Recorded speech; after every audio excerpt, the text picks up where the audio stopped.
समय के पहले बीमारियों का आप घर बन जाएंगे। जब शाम को आप चाय पीते हैं, आहा, यही मूल है। बड़े बड़ी पवित्र बुद्धियों को भी आहार दूषित जाने पर भ्रष्ट आचरण हो गया। आज जितनी बीमारियां हैं सिर्फ गलत खाने से हैं। राधे राधे दोस्तों, स्वागत है आपका एक और धमाकेदार वीडियो में। दोस्तों, आज की वीडियो में हम सबको जानने को मिलेगा 4 कथावाचक के श्रीमुख से कि हम सबको चाय कैसे पीना चाहिए, या फिर चाय पीने का नुकसान क्या है और भोजन कैसे करना चाहिए, किस प्रकार के भोजन करने से हमें ज्यादा लाभ मिलता है और किस प्रकार के भोजन करने से हमें बहुत ज्यादा नुकसान होता है और घर परिवार में दुख तकलीफ आता है। वीडियो पूरा देखिए, सब जान पाओगे आप। और कमेंट करके जरूर बताना कि कौन से महाराज का विचार आपको अच्छा लगा। और चाय ना पिए। चाय काहे पियोगी मैया? चाय पीना सही है? नहीं जी, पूछ रहे गुरुदेव आपसे। चाय क्यों नहीं पीनी चाहिए बताओ? चाय पीने के नुकसान क्या है? हमें पता नहीं है इसलिए। देखो, चाय में पत्ती होती है, चाय पत्ती। चाय पत्ती एक प्रकार की औषधि है। चाय पत्ती में जब आप दूध डालते हैं तो चाय पत्ती के संपर्क में जब दूध आता है तो दूध का गुण बदल जाता है और बदल करके वो पॉइजन हो जाता है, जहर बन जाता है। इसलिए आपने देखा होगा कि चाय पीने वालों को नशा होने लग जाता है। चाय नहीं मिलेगी तब तक वो बेचैन रहते हैं जी। चाय पीने वाले को चाय ना मिले ना तो पागल सा हो जाता है। आप बताओ, ये पागलपन नशा है या नहीं जी। और ये शक्कर तो होती है मस्त, उसमें शुगर को बढ़ाने का काम करता है और ये धीरा धीरा ये जहर एक दिन आपको खोखला कर देगा, हड्डियां कमजोर पड़ जाएंगी, समय के पहले बीमारियों का आप घर बन जाएंगे। जब शाम को आप चाय पीते हैं, आहा, भोजन लेट कर देंगे पर चाय लेट नहीं करेंगे। चाय पे तो माताएं बहन कोई भी आ जाए वो चाय बनाएंगी उसके लिए और 1 कप अपने लिए स्पेशल।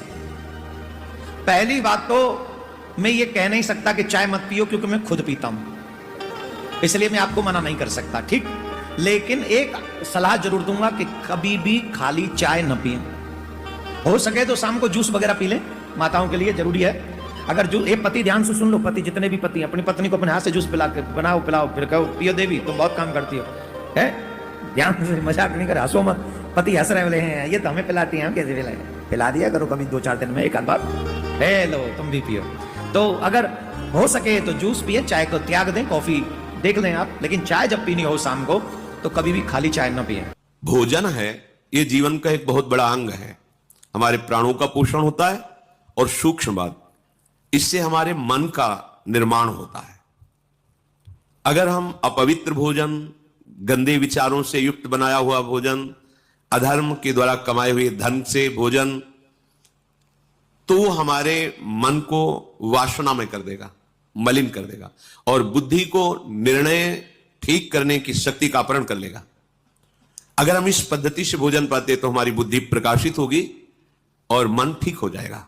वैसे भी ग्रामीण कहावत में भी जैसा खाए अन्न वैसा बने मन, इसका बहुत बड़ा प्रभाव पड़ता है।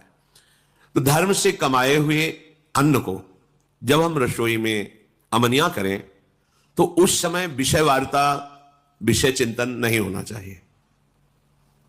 अंदर ही अंदर नाम जप करो, भगवत चिंतन करो और विचार करो कि प्रभु को भोग लगाना है, चाहे गृहस्थ हो चाहे विरक्त। किसी की तरफ देखो मत, अपने प्रसाद की तरफ देखो, सावधानी रखो, एक एक कवल में भगवत नाम जपो, राधा राधा राधा। उससे क्या होगा, आगे कह रहे हैं, क्षमस तारणाय वही, अपने को तारने की और दूसरे को भी तारने की बुद्धि उसके अंदर प्रकट हो जाती है। हम लोगों की आज जो बुद्धि मलिन है ना, मनमानी आचरण करने का आदेश कर रही है, उसका कारण यही है। बहुत तरह से हम अपनी बुद्धि को अपवित्र करते रहते हैं। आहार पूरे जीवन का आधार है। भोजन ठीक है तो सब ठीक हो जाएगा।